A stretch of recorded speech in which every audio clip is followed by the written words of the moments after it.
Vamos lá. Segura minha mão aqui que a gente tem um monte de coisa pra falar hoje. São 16 livros, eu acumulei.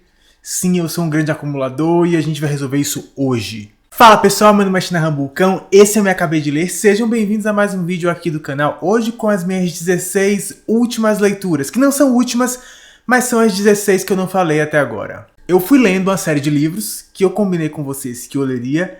Vocês escolheram a TBR, eu peguei, acrescentei uma coisa ou outra, mas vocês escolheram boa parte do que tá aqui.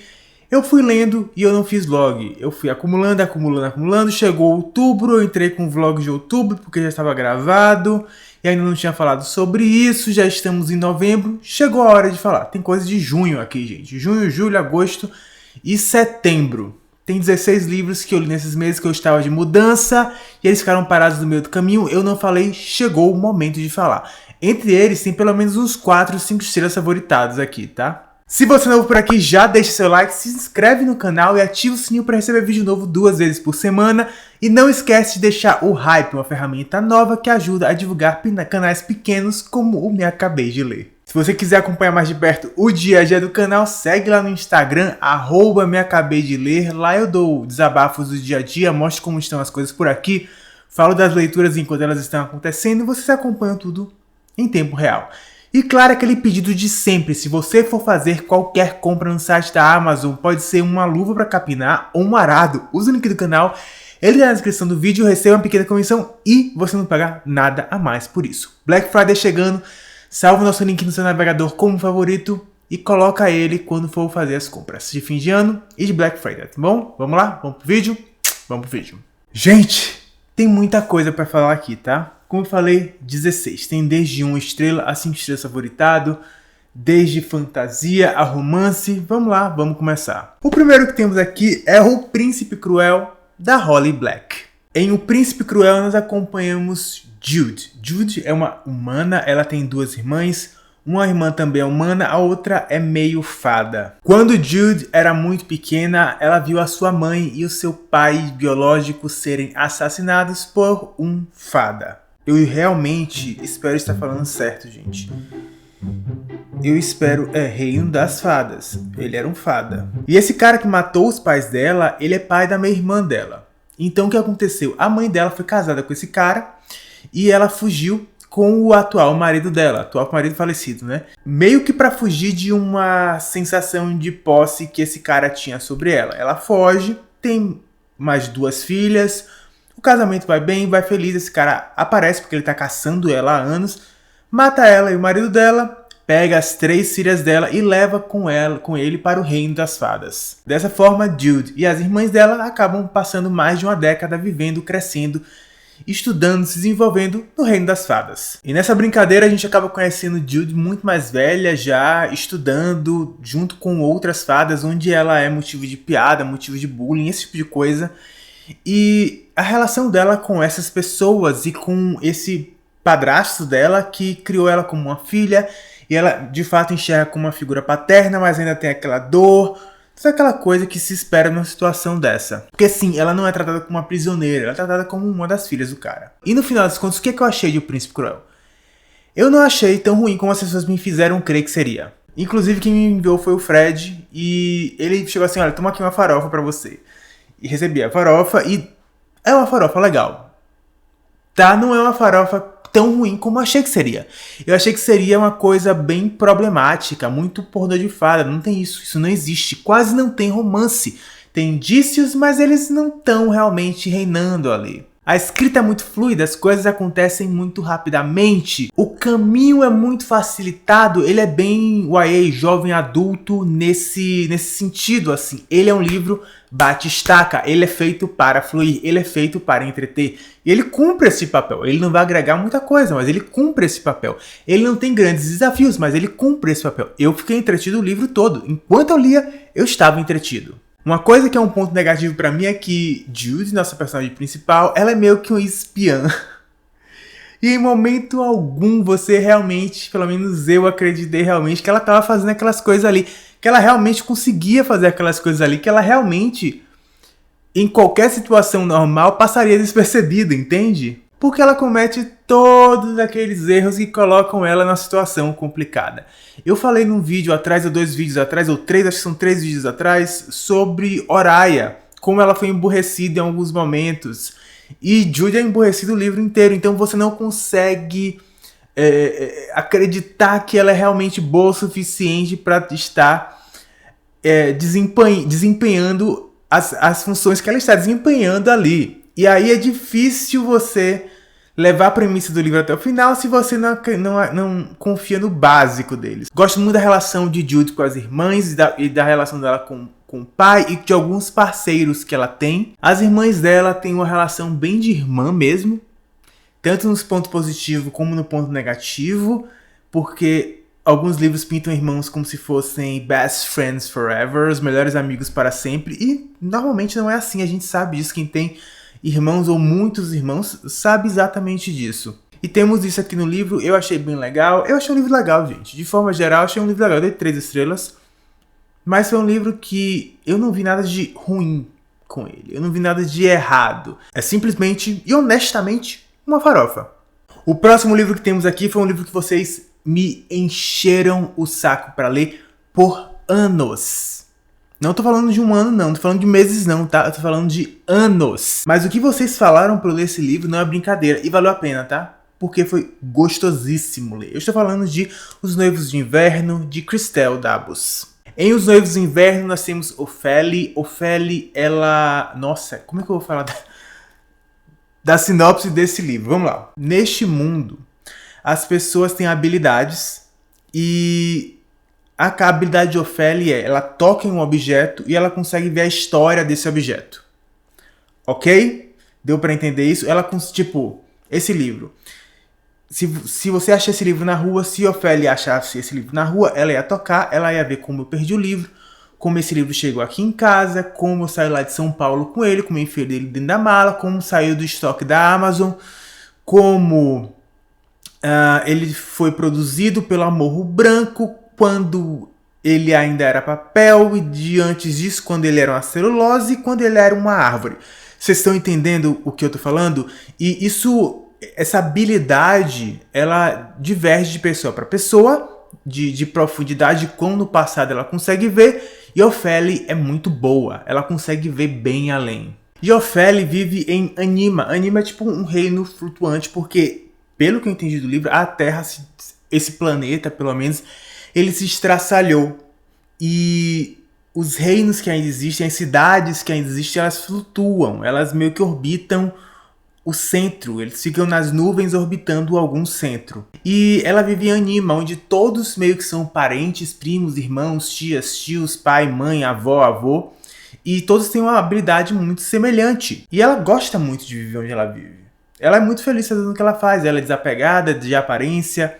Ela nunca ligou muito pra esse tipo de coisa. Ela só gosta de fazer as coisas que ela gosta de fazer no museu. E é isso. Só que ela é prometida em casamento pra um outro cara. O cara que vem de lá da Cidade Celeste. Que inclusive é uma dessas cidades flutuantes com uma péssima reputação. Eles acabam se conhecendo. Ele é um grande burocrata, meio bruto. Ele não tem muita paciência, ele tem muita pressa. Ele pega ela e leva ela pra Cidade Celeste, onde ele vive, onde as coisas viram completamente no livro. E é um livro que era leve, que até então eu tava pensando, pô, tá, beleza, é um livro fofo, dá pra passar o tempo. Ele vira um livro com bastante mais tensão, com coisas sendo preparadas o tempo inteiro para chegar no ápice que ainda não chegou aqui. Aqui é como se fosse uma grande introdução. E você vê o relacionamento deles dois indo bem aos poucos. Banho-maria aqui é banho-maria do fogo mais baixo que tem. Ainda chegou lá no tanque do gás, deu aquela baixadinha pro fogo ficar só a faísquinha saindo. Ele é lento nesse nível. Mas enquanto o romance é construído de forma muito lenta, a construção de um universo aqui é o ponto mais forte. É onde a autora realmente brilha, porque é algo muito diferente, muito único. É um livro que ao mesmo tempo que é extremamente gráfico, é extremamente criativo. Então ela está o tempo todo brincando com cores, brincando com sensações, brincando com formas de moldar o mundo, esse tipo de coisa. Eu leio muita fantasia E 90% das vezes a gente está lendo a mesma coisa com personagens diferentes, às vezes nem tão diferentes assim. Aqui não. Personagens são completamente diferentes, a forma como eles se relacionam é diferente, o sistema mágico é bem único, bem característico, bem criativo, divertido de ler. O universo é ainda a ser descoberto, porque muita coisa não ficou clara aqui. Gente, é um livro muito bom. Muito bom mesmo. A escrita, gente, parece manteiga, temperatura ambiente. Você passa no pão, ela desliza. Ela é fluida. Assim, é muito gostoso. Super recomendo. Me arrependo de não ter lido antes, porque eu perdi o hype todo. Pretendo sim ler o segundo livro, diferente de o Príncipe Cruel, chama de Pequeno Príncipe, ó. Diferente do Príncipe Cruel, que eu não sei se eu pretendo ler o segundo livro. Esse é uma certeza, eu quero ler o segundo livro. Eu acho que ele tem mais coisa que entregar, que tem mais mundo ainda para explorar. E o relacionamento dos dois, que a gente só pegou a pontinha ali, o começo. Então eu tô bem animado em continuar esse aqui. 4 estrelas. E então, depois de quase 3 anos, eu voltei a pegar a Agatha Christie com E Não Sobrou Nenhum, o maior livro da autora. Em Não Sobrou Nenhum, 10 pessoas recebem um convite de uma forma ou de outra, ou para trabalhar, ou para fazer segurança, ou para participar de um evento, ou para ir prestar um serviço. Todas as 10 são chamadas para ir para uma ilha, a Ilha do Soldado. Chegando nessa ilha, cada uma das pessoas tem um quarto. Chegando nesse quarto, tem um poema, o poema dos 10 soldados. Deixa eu ver se eu acho ele aqui. Achei. Como eu estava falando, todo mundo entra nos seus próprios quartos, cada um dos quartos tem um poema, é uma grande casa, uma mansão em uma ilha, e lá tem esse poema em todos os quartos, que é 10 soldadinhos saem para jantar, a fome os move, um deles se engasgou e então sobraram 9. 9 soldadinhos acordados até tarde, mas nenhum está afoito. Um deles dormiu demais e então sobraram 8. 8 soldadinhos vão a Devon passear e comprar chiclete. Um não quis mais voltar e então sobraram 7. 7 soldadinhos vão rachar lenha, mas eis que um deles cortou-se ao meio e então sobraram 6. 6 soldadinhos com a colmeia brincando com afinco. A abelha pica um e então sobraram 5. 5 soldadinhos vão ao tribunal ver julgar o fato. Um ficou em apuros, então sobraram 4. 4 soldadinhos vão ao mar. Um não teve vez, foi engolido pelo arenque defumado, e então sobraram 3. 3 soldadinhos passeando no zoológico, vendo leões e bois. O urso abraçou um, então sobraram 2. 2 soldadinhos brincando ao sol, sem medo algum, um deles se queimou e então sobrou 1. Um soldadinho fica sozinho, só resta 1. Ele se enforcou e não sobrou nenhum. O título do livro. E lendo o poema, eu fui lembrando das mortes, porque sim, depois que eles chegam na ilha, 1 a 1, todos vão morrendo de formas misteriosas. E ninguém sabe qual deles que está lá é o assassino. Antes desse eu tinha lido Morte no Nilo. Eu tinha gostado muito de Morte no Nilo. Esse aqui tá um nível completamente acima. Ele é fluido, ele é rápido. São 10 personagens, são 10 mortes, são 10 acontecimentos. Então é um livro de 396 páginas. 396 páginas com coisas acontecendo o tempo inteiro. Porque lembrem-se, temos que ser introduzidos a esses 10 personagens e alguns outros que vão passar ali rapidinho. E esses 10 personagens, eles passam por coisas no livro que leva à morte deles. E temos a conclusão. Então, isso está tudo separado aqui dentro. Então, é um livro que flui muito. E ele é muito criativo. A Agatha Christie é muito criativa aqui, porque ela faz cada um de um jeitinho diferente. E esse tem uma dinâmica um pouco diferente da maioria dos livros dela, porque aqui não temos nem Poirot, nem a Miss Marple. Então, é cada um por si, cada um lutando pelo seu. Esse foi tranquilamente um dos livros mais confortáveis e mais gostosos que eu tive a oportunidade de ler esse ano. Eu simplesmente não parava de ler. Eu queria, foi quase sadismo, assim, sabe? Eu queria saber como é que as pessoas iam morrer. É isso. É muito bom, 4 estrelas e meia, super recomendo. Gente, o próximo livro foi uma pedrada, mas uma pedrada que vocês não têm noção do tamanho dessa pedra. Foi um tijolo que me lançaram, que é o Meu Pé de Laranja Lima. O que eu posso falar sobre esse livro, gente? O José Mauro de Vasconcelos entrega aqui uma das maiores surpresas desse ano pra mim. Fácil. Porque quando eu olho esta capa, o que eu tô esperando? Eu tô esperando um livro fofo sobre um garoto e o seu pé de laranja-lima, seu pequeno pé de laranja-lima. Foi isso que eu recebi? Não. Esperava flores, recebi pedradas. Eu e meu pé de laranja-lima nós acompanhamos Zezé. Zezé tem 6 anos, ele é o mais novo de uma família de vários irmãos. Os pais precisam se mudar de uma casa para outra porque eles estão com uma série de dívidas, o pai não está trabalhando, então eles estão dependendo apenas da renda da mãe, então eles mudam para uma nova casa, onde eles vão começar uma dívida do zero, digamos assim. E nessa nova casa, cada irmão tem uma árvore. Uma casa com muitas árvores, cada irmão ganha uma árvore. Pra Zezé só sobra o pé de laranja-lima, um pequeno pé de laranja-lima que quase parece um gramado mais alto, digamos assim, um grande graveto. E este pé de laranja-lima se torna um amigo de Zezé. Eles têm conversas completas, confissões, esperanças pro futuro, esse tipo de coisa. E Zezé, ele é um menino muito bom. Ele é um menino de coração muito puro, muito ingênuo, muito doce, sabe? Só que ao mesmo tempo ele é extremamente levado.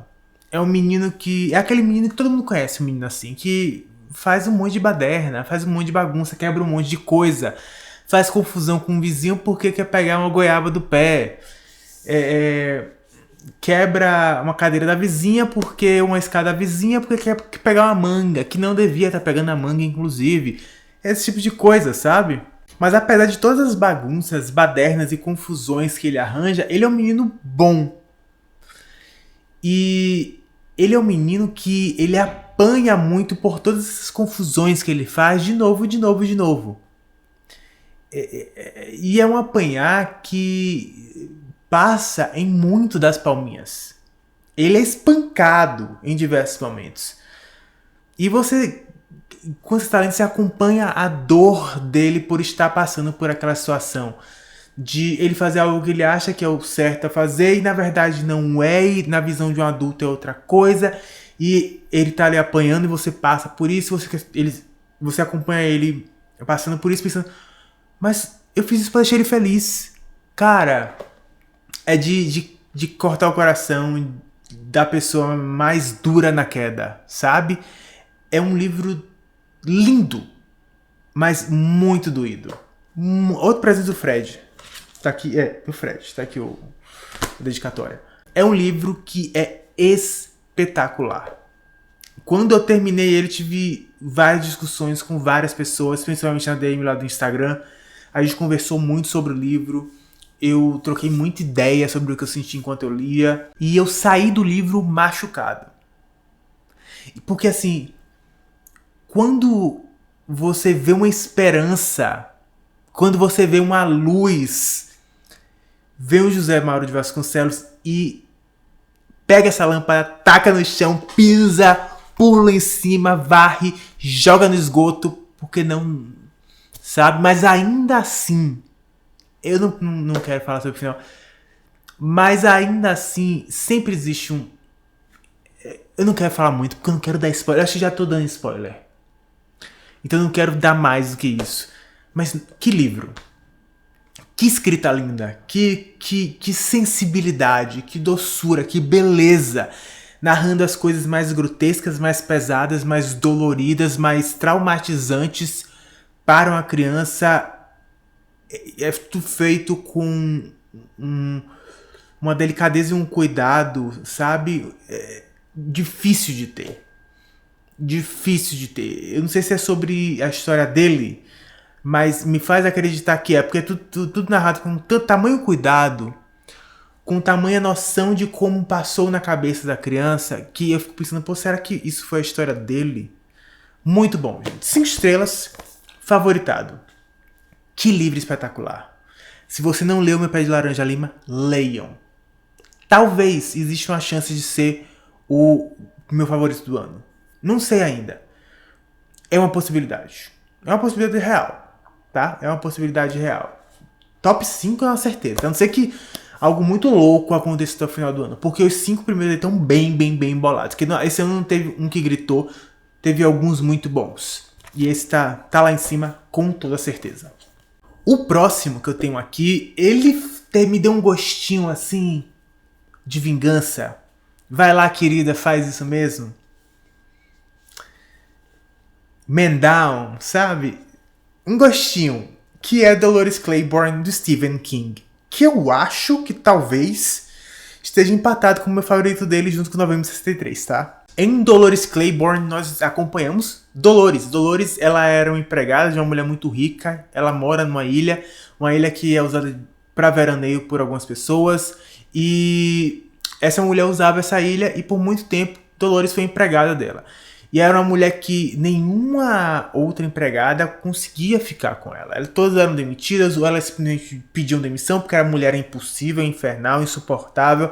Mas não Dolores. Dolores ficou com essa mulher por anos e anos, décadas. Até que um dia esta mulher morre em circunstâncias um tanto estranhas. E Dolores é justamente a principal suspeita de ter matado ela. O que acontece? Dolores vai até a delegacia de livre e espontânea vontade para dar um depoimento contando toda a história dela desde o início. E ela fala com os policiais: eu tive que crescer, menino. Você vai parar aí, quietar aí. E nem ver com esse negócio de policial bom, policial mal. Eu tive que crescer. Que é justamente por ser uma cidade pequena. Eu vou contar minha história desde o início. Você vai esperar. Eu vou chegar onde você quer. Se acalme. Fica aí na sua, tá? E não me estresse. É bem esse tom que Dolores tem. E aí ela conta a história dela inteira. Desde quando ela era uma jovem, quando ela se casa, os filhos vão nascendo, as coisas que ela passa. Quando ela conhece Vera. Gente, eu lembrei o nome da outra personagem. Vera, eu lembrei o nome da outra personagem. Eu gostei tanto que eu lembrei o nome da outra personagem. Quando ela conhece Vera, começa a trabalhar pra Vera. A relação delas de altos e baixos, de amor e ódio, uma relação muito interessante.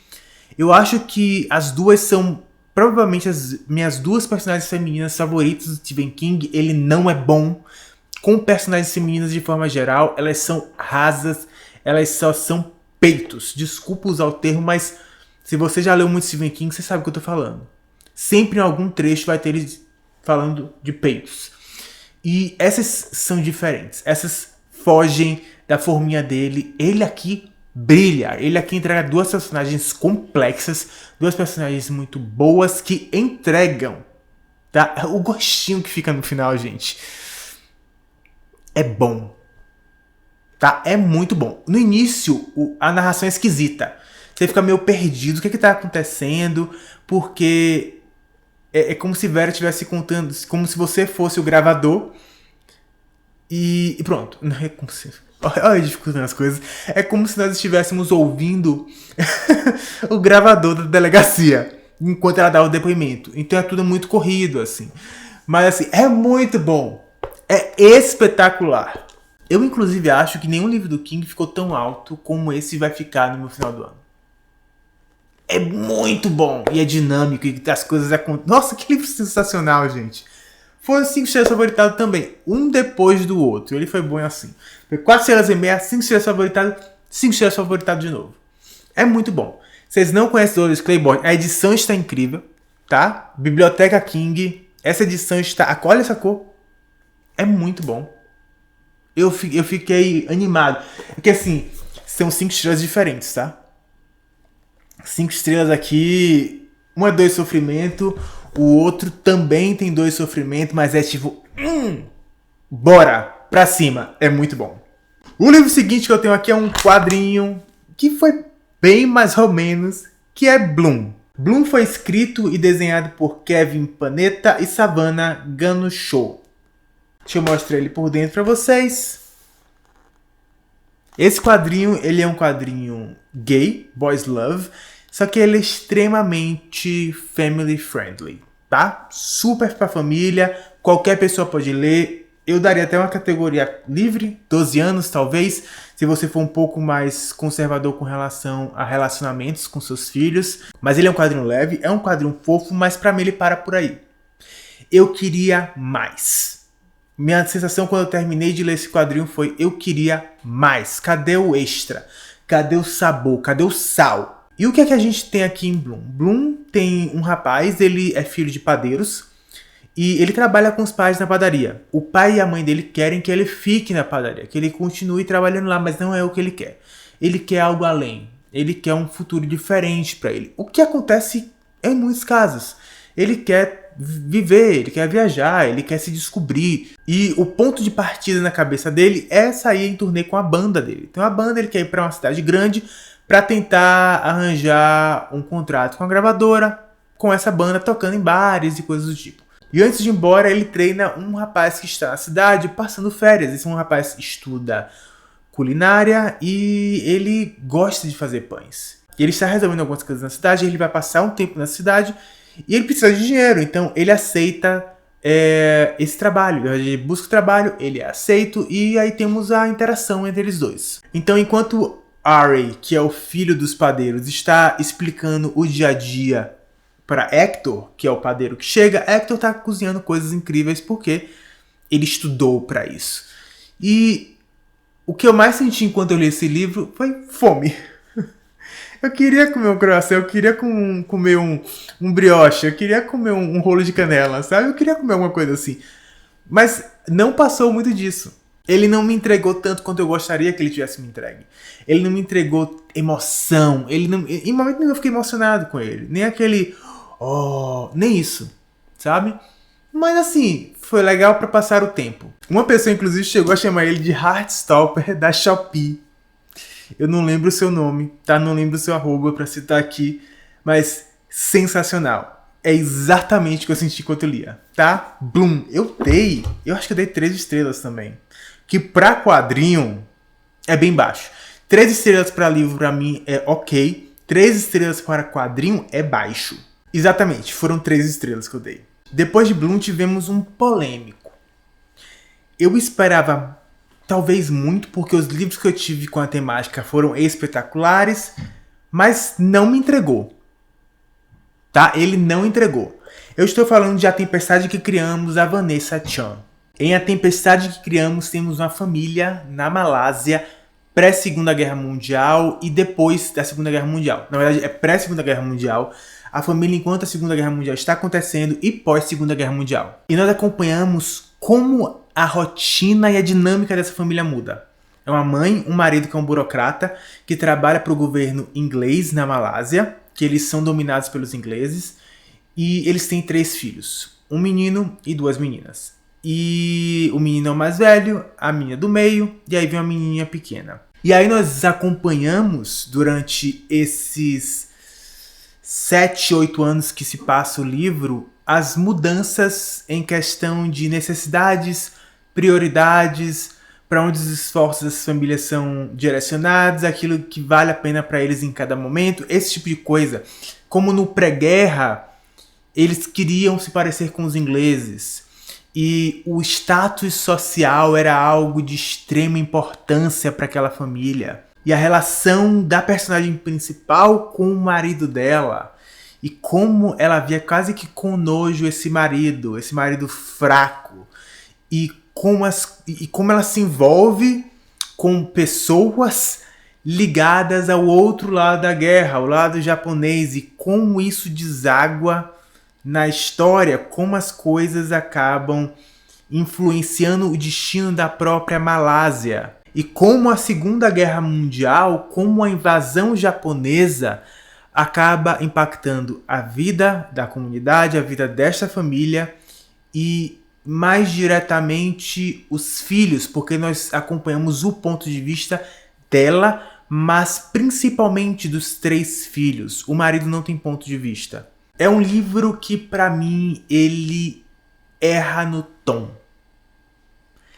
Eu gosto do contexto histórico, eu gosto de livros que tratem de Segunda Guerra Mundial, principalmente Ásia-Pacífico, porque é um lado da guerra que nós não estamos acostumados a ver e os problemas que eles enfrentaram lá, nós não estamos acostumados a ver aqui no Ocidente. Então, tinha esse ponto muito favorável comigo. Era algo que eu tendia a gostar por causa disso. Porém, eu acho que ela erra no tom. Pelo menos para mim. Eu acho que a violência que ela traz não é justificada. E olhe que eu li Herdeiras do Mar. Eu li Grama. Eu li Pachinko, que tem outra abordagem, outras coisas são envolvidas. Mas eu li livros mais pesados do que esse. Entenda isso, são livros mais pesados que esse, principalmente Grama e Herdeiras do Mar, mas é feito com a sensibilidade, com a delicadeza, com o tato que faltou aqui. Porque às vezes parecia que ela estava fazendo a dor pela dor, o choque pelo choque. Eu vou esfregar isso na sua cara. Principalmente quando o assunto era o filho. Sabe? O filho, tinha horas que eu ficava tipo, gente, precisa. De novo. Sabe?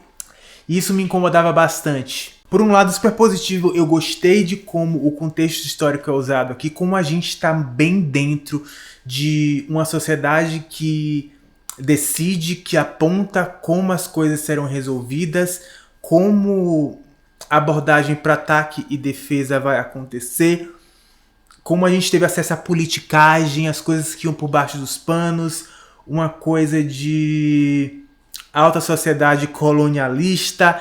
Eu gostei muito desses pontos. Por outro lado, eu acho que algumas das cenas de violência foram gratuitas, foram desnecessárias. Errou no tom, pra mim. Porque eu lembro de estar lendo Herdeiras do Mar e pensar como algo tão brutal pode ser descrito de uma forma tão delicada. Isso é tato, isso é habilidade. E eu acho que faltou aqui. Por isso, só por isso, eu dei 3 estrelas e meia. Porque foi algo que me incomodou durante toda a leitura. Mas, gente, a história é bem interessante, tá? A história é bem interessante. Tirando isso que foi algo... Porque, sabe aquela coisa, aquele barulho que fica de fundo o tempo inteiro te incomodando? Foi o que eu senti aqui. Mas a história em si é bem interessante. Então o que aconteceu depois? Eu saí da tempestade que criamos, eu queria algo mais leve. Eu fui lá e peguei Divinos Rivais, da Rebecca Ross. E esse livro, gente, foi difícil pra mim. Por quê? Eu estava lendo ele, minha cadela faleceu. Minha cadela faleceu em agosto. E eu estava lendo ele no processo de falecimento da minha cadela. Então, eu não sei se isso afetou, mas eu acho que não, porque eu tentei separar as coisas, tanto que eu fiquei sem ler um tempo pra terminar o livro depois. Eu levei umas 2 semanas pra terminar ele.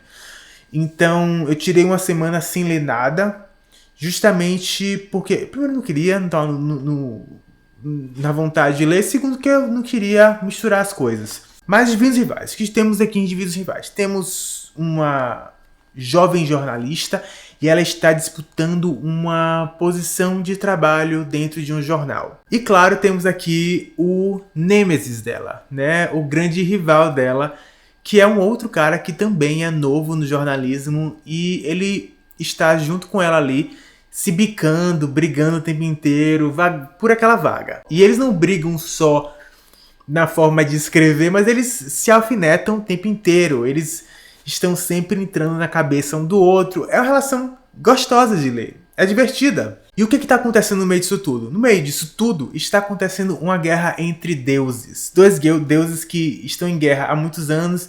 A guerra parou porque um deles foi trancafiado em algum lugar.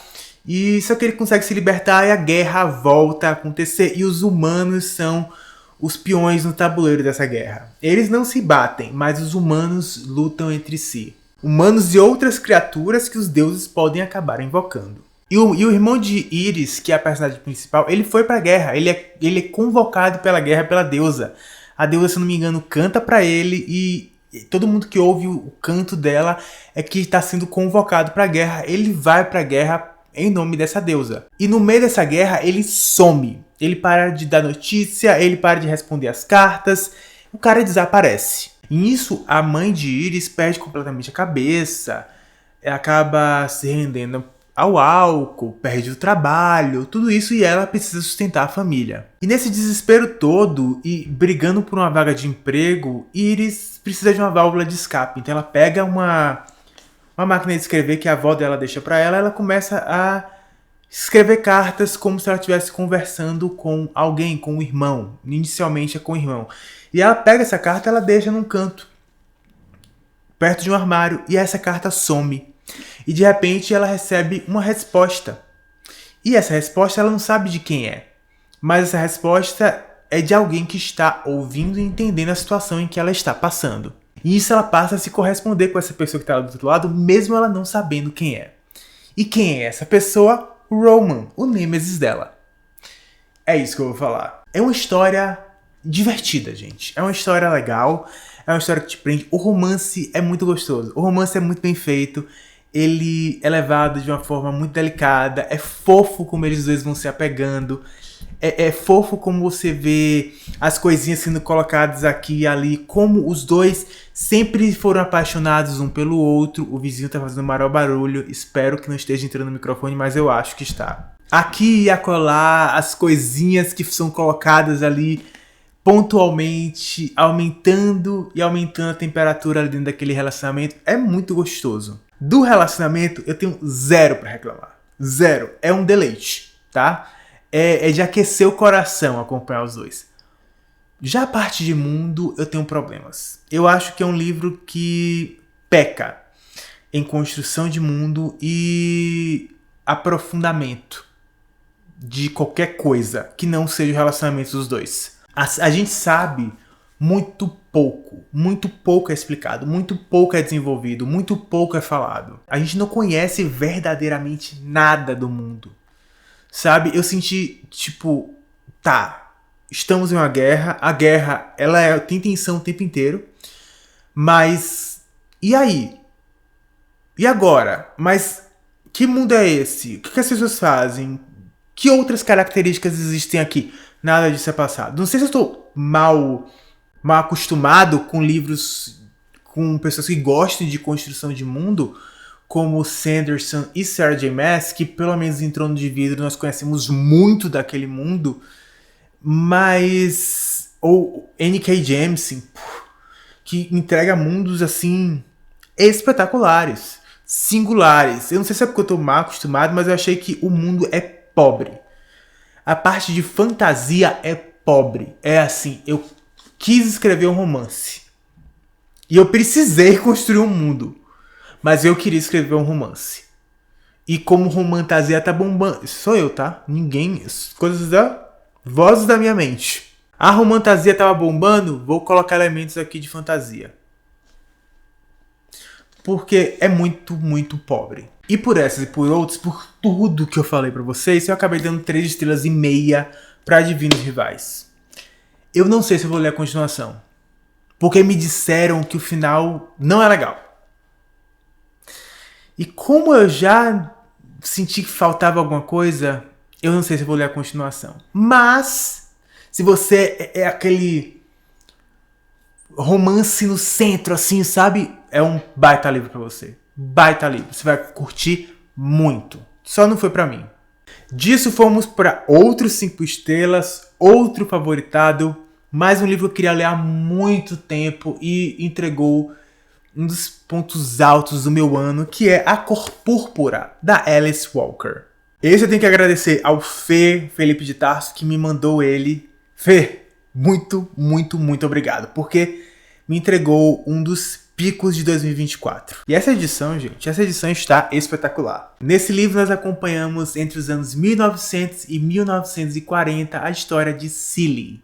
Cilly é uma mulher negra que mora no sul dos Estados Unidos naquela época. E esse livro é um romance epistolar, ou seja, ele é contado através de cartas. Cartas que Cilly escreve para Deus, como uma oração, mas em vez de uma oração, ela escreve cartas para ele e para sua irmã, que é uma missionária na África. E aí nós acompanhamos nesses 40 anos como Cilly se perde da família dela, se afasta deles por uma série de coisas que vão acontecendo. E a vida difícil, doída, em que ela é humilhada, brutalizada. Uma vida que faz ela acreditar que ela é muito menor do que ela é. Por aqueles que estão ao redor dela. Não são as pessoas de fora, que ela não conhece. São aqueles mais próximos, que deviam ser a base dela. Sabe? Que deveriam ser o suporte dela. São o completo oposto. E você acompanha todo o crescimento de Cilly. Desde o momento em que ela aprende a escrever, sabe? E como a escrita dela vai melhorando. Isso me lembrou um pouco... Meu Deus, minha memória hoje tá muito ruim. Me lembrou um pouco Flores para Algernon. Não tem nada a ver uma coisa com a outra, tá?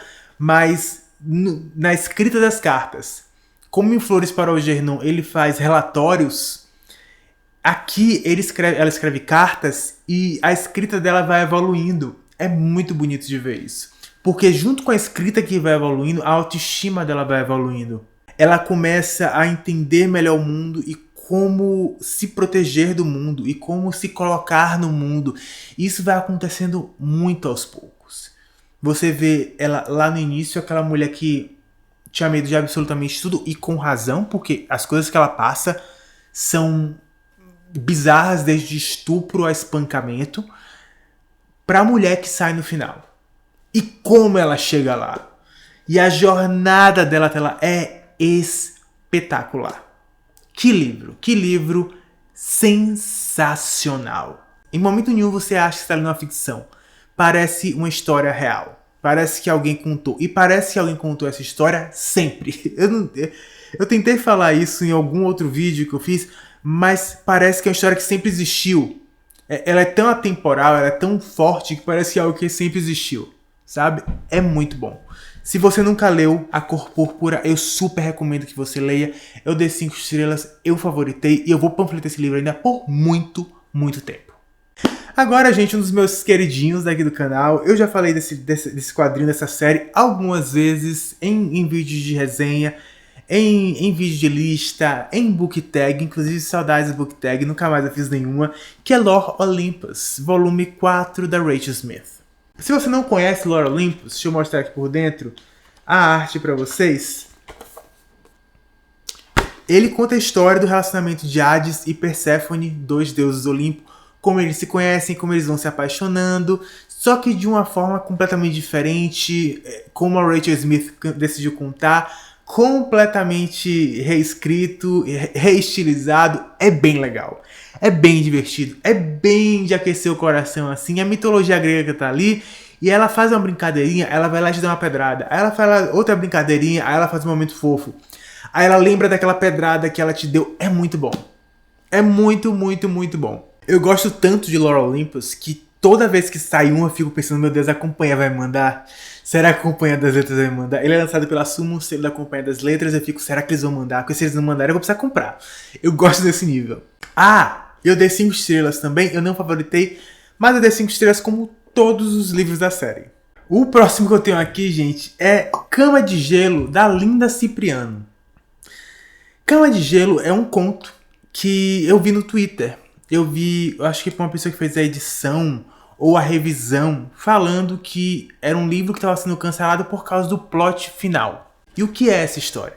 Né? Nós acompanhamos aqui uma menina e ela conhece um menino na escola desde pequena. Ela cresce estudando com ele. Eles acabam se apaixonando quando eles aí estão ali no 3º ano do ensino médio.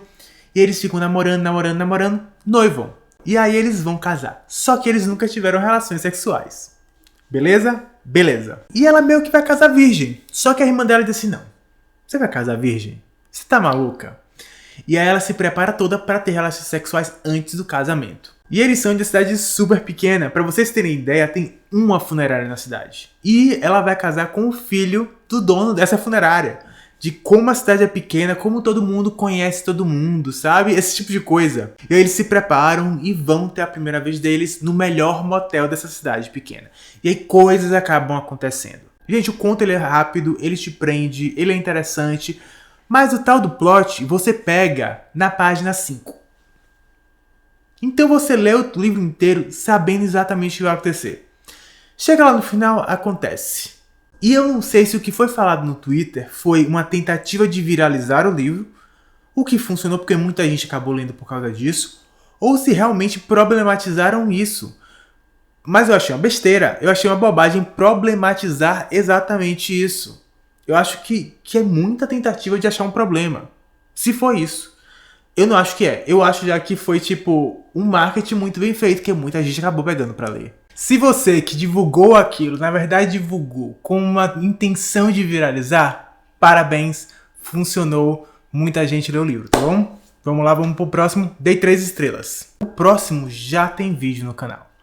O próximo é um dos livros mais criativos, com um sistema mágico dos mais únicos e um mundo extremamente bem construído. Eu estou falando de Warbreaker, do Brandon Sanderson. Eu vou deixar linkado aqui em cima o vídeo onde eu vou passo a passo desse livro sensacional. O que eu posso falar aqui é que ele vai ser lançado agora pela Trama, vale a pena a leitura, ele é bom, é volume único, é dinâmico, tem romance, o que é raro no Sanderson, não é tão presente assim, tem a coisa bem diferentona aqui, tudo muito bem construído, com a qualidade que a gente sabe que ele entrega, vale muito a pena, de verdade, super recomendo. Terminando esse vídeo, vai lá no vlog, onde eu vou passo a passo, é vlog, é uns meia hora, só falando sobre ele, contando detalhe por detalhe o que eu tô achando, tá bom? É isso, 4 estrelas e meia, 4 estrelas e meia, belo livro. Sério, a história de Ciri e Susebron é muito boa. Muito boa. E a irmã, o que a irmã faz aqui, vocês estão fora. Vale muito a pena ler, tá? Muita gente deixa passar porque a capa é horrorosa. A capa é horrorosa. É top 10, não, top 5 capas mais feias da minha estante. Mas o livro é muito bom. Sanderson entrega muito aí. O próximo que eu li foi O Homem Bicentenário, do Isaac Asimov. E, gente, eu amei. Eu não costumo me dar tão bem assim com livros super curtos, tipo de 100 páginas, mas aqui funcionou muito bem pra mim. Aqui temos o androide, ele é feito para trabalhar em uma família e ele desenvolve relações com essa família, relações de afeto, relações de cuidado mútuo, e nesse processo ele acaba desenvolvendo habilidades que outros androides não têm, como busca por fazer coisas mais artísticas e pensar fora da caixa e buscar a liberdade. E nesse processo ele é o homem bicentenário porque ele fica com essa família durante muitos anos, 2 séculos. Então nós vamos acompanhando a relação dele com diferentes membros dessa família, como esses diferentes membros pensam sobre o que ele faz e o posicionamento deles com relação à sociedade frente às características únicas deste androide. E você vai percebendo com o passar da história que vai havendo cada vez mais uma humanização deste androide, esse homem bicentenário. A história é sobre ele, o título é sobre ele. Outras coisas acontecem que levam ao título, mas eu acho que o principal ponto aqui é essa humanização dele. As escolhas que ele vai fazendo, ele, este androide que foi criado para obedecer, as escolhas que ele vai fazendo e onde essas escolhas levam ele, principalmente lá no final. Um final muito bonito, um final que não é um final convencional, que a gente está esperando em livros como esse, mas é um final que casa perfeitamente com o personagem principal desse livro, com o nosso protagonista. É muito bom. Se você não leu, eu super recomendo. É sensacional. Eu dei 4 estrelas. Eu dei 4 estrelas porque eu acho que poderia ser maior. Eu acho que poderia ser mais longo. Eu queria saber mais. Eu gostei nesse nível. Mas ficou faltando mais. Justamente por ser tão pequeno. 4 estrelas. Gente, o próximo é uma pataquada. É uma pataquada sem tamanho, tá? É sem tamanho. O nome do livro é Lúcifer, Dançando no Inferno, de Iná Medeiros. Que pataquada. Como é que eu cheguei nesse livro? Toda hora alguém chegava nos meus vídeos, nos comentários, e falava assim: você precisa ler Lúcifer Dançando no Inferno. Você já leu Lúcifer Dançando no Inferno? Fui lá e li Lúcifer Dançando no Inferno. Meu Deus.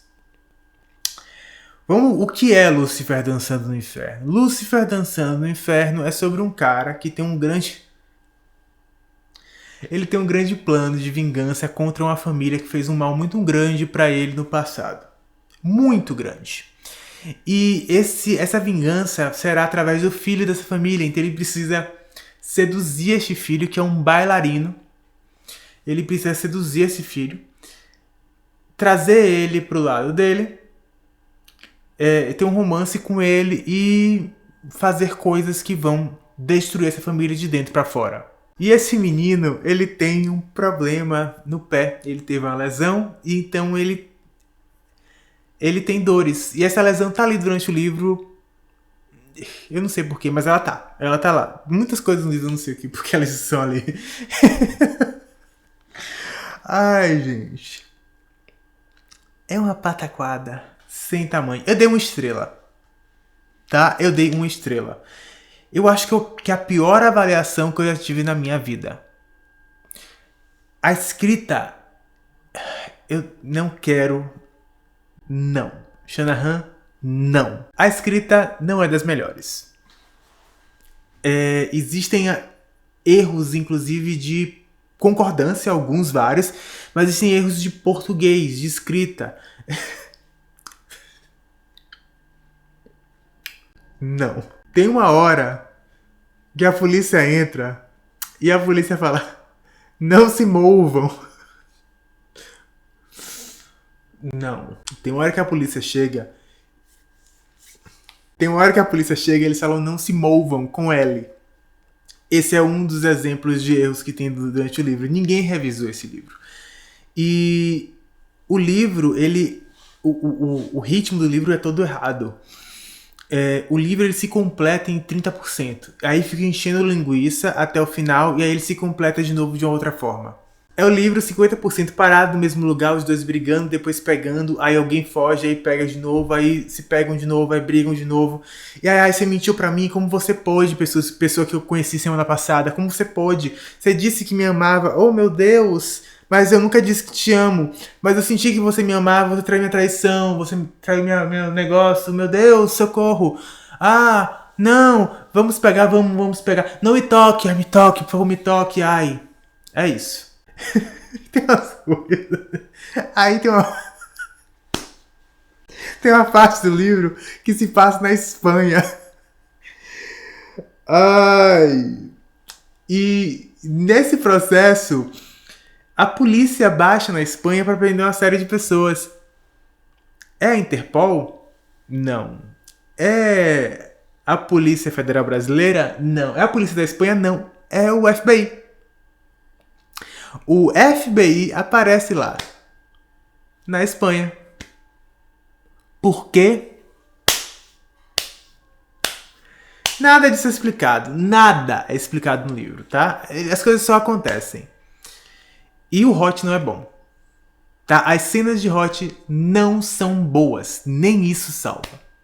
Os diálogos são de doer. As cenas de dança... Tem uma hora que ele começa a botar a Anitta. Eu não tenho como falar desse livro. Pessoal, eu dei uma estrela. Tá bom? Eu dei uma estrela. Mas leiam. Às vezes funciona com vocês. É isso. O penúltimo livro que eu li desse bolo foi Uma Família Feliz, do Rafael Montes. Esse é o meu segundo contato com o Rafael Montes. E aqui nós temos como protagonista Eva. Eva, ela é casada com um homem que é viúvo. Era viúvo. Enfim, ele foi casado antes, ele teve 2 filhas lindas, fofas. E Eva entra nessa família, ela é acolhida por todo mundo, ela cria as crianças como filhas dela, as crianças identificam ela como mãe, ela tem a vida dos sonhos, ela trabalha com... Eu tô rindo ainda, desculpa gente, não tem nada a ver com esse livro, é com o anterior, tá? Eu não tô conseguindo me concentrar. Ela é casada com um advogado que tá tentando crescer na carreira, enquanto isso ela trabalha com aqueles... artesanalmente criando aqueles bebês que parecem bebês de verdade, sabe? Em formato real. Ela faz com o nível de detalhe absurdo para mães terem a figura dos seus filhos pequenos, ou mães que perderam seus filhos, terem ali um boneco que lembra eles, esse tipo de coisa. Mas ela é muito boa no que ela faz, ela tá começando a crescer bastante também. Então ela meio que tem a vida perfeita, ela tem a família perfeita e a vida perfeita. Até que Eva fica grávida.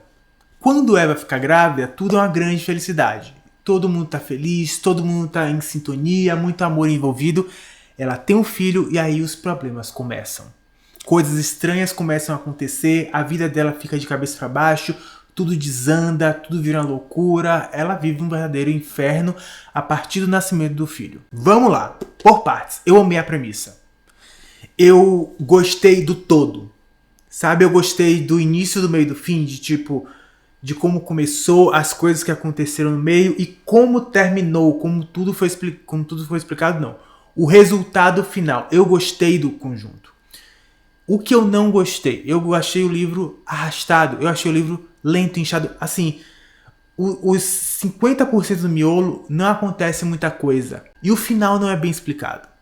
Por que alguém não falou? Por que aquilo não aconteceu? Por que isso não aconteceu? Não é bem explicado. Sabe? Eu acho que faltou sustentação na história. Então você termina com aquela sensação de... Ué? Sabe aquela sensação de... Pô, sério? Tipo, eu gosto de como acabou, mas não gosto do porquê acabou? Foi mais ou menos assim. Mas o marido de Eva é um grandiosíssimo canalha, um babaca. E assim, você cria ódio dele junto com ela. O Rafael Montes foi muito bom aqui em te colocar na situação de Eva. Tipo, olha o que essa mulher tá passando. Olha que merda. Olha que cara babaca. Sabe? Ela consegue fazer isso. E o tempo inteiro ele consegue te colocar num pensamento de você não pode confiar em ninguém. Nem na própria Eva. Você não sabe quem tá fazendo aquelas coisas. Talvez seja a própria Eva, que é o centro da história. Ele funciona muitíssimo bem aqui. Só que por ser lento no meio ali e o final, pra mim não tá tão bem amarrado, eu acabei dando 3 estrelas e meia. Mas assim, como um todo, eu gostei bastante. Eu dei 3 estrelas e meia, que se você dobrar, eu sempre falo isso, você tá em dúvida se eu gostei, dobra a nota. Virou 7 de 10. É uma boa nota? É uma boa nota. Mas eu tive algumas questões aqui pontuais que eu falei, mas como um todo eu gostei bastante do livro. Último livro aqui. Fecharemos também com 5 estrelas favoritado. Eu estou ficando sem voz. Tem mais de 2 horas de bruto. Eu não aguento mais falar. Mas esse merece o esforço porque ele é verdadeiramente espetacular. De uma das minhas autoras favoritas. Eu estou falando de Kindred. Laços de Sangue, de Octavia Butler. Gente, que livro. Que livro! Eu esperava um livro muito bom. Eu criei expectativas altíssimas. Eu comentei isso com algumas vezes. Gente, eu tô com medo de pegar esse livro. Porque o nível de expectativa que eu criei, eu posso me estabacar lá na frente. Porque são expectativas muito altas. Só que ele entrega. Ele entregou e ele cobriu. Sabe? Ele cobriu a aposta. Ele entregou algo muito maior do que eu esperava aqui. Que livro sensacional! Temos aqui Dena, uma mulher negra, e o seu marido, um homem branco. Eles estão se mudando para uma casa nova. É o aniversário dela, 26º aniversário dela. E ela começa a ficar tonta e quando ela percebe, ela está na frente de um rio. Embaixo de uma árvore, com o menino se afogando. E a mãe do menino na beira do rio gritando, desesperada. Ela entra no rio, salva o menino. Ela arrasta o menino para fora. Consegue fazer um boca a boca no menino, o menino volta à vida. De repente, quando ela percebe o pai do menino tá do lado com a arma na cabeça dela, quando ela pisca, ela tá de volta no mundo dela. E essa situação toda se passa em questão de 5 minutos, 6 minutos. Só que no mundo dela, quando ela volta, foi um piscar de olhos, coisa de 2, 3 segundos. Ela desapareceu de um lugar e apareceu em outro dentro de casa. Isso começa a acontecer com certa frequência. Ela começa a ir para o passado sempre que este menino está em perigo. Ela volta ao passado para este mesmo menino, naquela mesma região, para salvar esse menino. E o tempo que ela fica no passado varia, tá? Cada situação é uma situação, cada situação precisa de alguma coisa e o tempo que ela fica lá é indefinido. Com o passar do livro você entende como ela pode voltar para casa mais rápido, mas inicialmente não, eu não vou te dizer porque eu acho que você deve ler para descobrir. Mas o tempo passa de formas muito diferentes no passado e no futuro. E então assim, ela passa 2 anos no passado, no futuro ela passou 1 semana fora. Esse tipo de coisa, sabe? Então temos essa dinâmica de ela ir para o passado, um passado no sul dos Estados Unidos, numa época em que as pessoas negras ainda eram escravas e tinham 0 direitos. Então ela fica voltando para esse ambiente onde ela está completamente insegura, completamente exposta, que qualquer homem branco tem direito sobre ela, com a cabeça de uma pessoa dos anos 80, que eu acho que quando esse livro foi escrito. Então ela precisa passar por tudo aquilo, vivenciar tudo aquilo, que mesmo com todo o racismo que ela viva nos dias presentes, ela não experimentou nada parecido com o que ela experimenta no passado. Então ela precisa passar por toda essa experiência com a mentalidade diferente, com o vocabulário e a forma de falar diferente, Tanto que as pessoas falam que ela fala com uma branca e eles não gostam disso porque elas não gostam de uma negra inteligente. E ela sabe ler, o que é mais um problema pra ela. E aí temos esse ambiente extremamente inóspito pra ela, um ambiente feito pra destruir, pra matar ela, onde ela continua voltando, continua sendo arrastada, ela não tem escolha. Ela simplesmente é sugada pra lá sempre que esse menino fica exposto a algum perigo. Gente, é um livro muito bom. Kindred é espetacular. Kindred é 1000 de 10. Kindred é num nível assim de genialidade que como é o tipo de coisa que eu fico assim, cara, como que alguém escreve um negócio desse? Como é que alguém tem capacidade de escrever isso? Como é que essa mulher escreve um negócio desse? E a escrita da Octavia Butler é um negócio assim que eu ainda vou chegar aqui e dizer assim, gente, esse é o último livro que eu li dela. Li tudo. Zerei Octavia. Porque é o tipo de autora que merece. Isso aqui é espetacular, gente. É espetacular. E às vezes como ela mostra que a mulher não tá segura nem com todo o conhecimento dela, nem com toda a serventia dela, toda a necessidade que as pessoas têm dela naquele outro tempo, nem com tudo isso, todas as vantagens que ela tem, ela ainda não tá segura. Ela ainda é vista como nada. Gente, é muito bom. E como a cabeça dela funciona para que ela consiga sobreviver e para que ela consiga ter um impacto positivo naquele tempo, de alguma forma, por menor que seja. Gente, é muito bom. Se vocês não conhecem Octavia, conheçam de qualquer forma, por qualquer livro.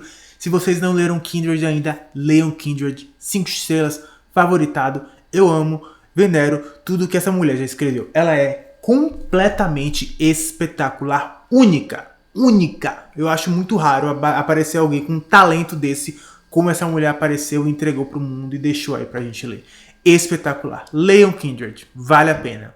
Então é isso, pessoal. Já sem voz, mais de 2 horas de bruto, cansado, eu consegui gravar esse vídeo que eu acumulei 16 livros. Finalmente eu consegui gravar isso. Está gravado, vou passar amanhã o dia editando para postar isso para vocês.